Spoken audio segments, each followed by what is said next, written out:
Pabili nga po. 50 pesos po isa na to. Kulang po ako eh. Okay lang po yan. Thank you po. Ito na yung pambahan ko bukas. Thank you, kuya.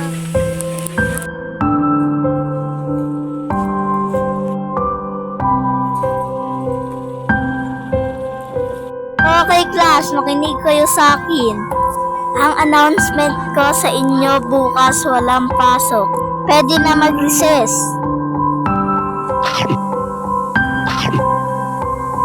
Uwian na.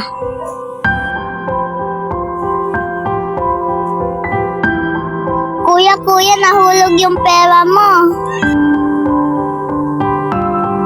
Thank you po.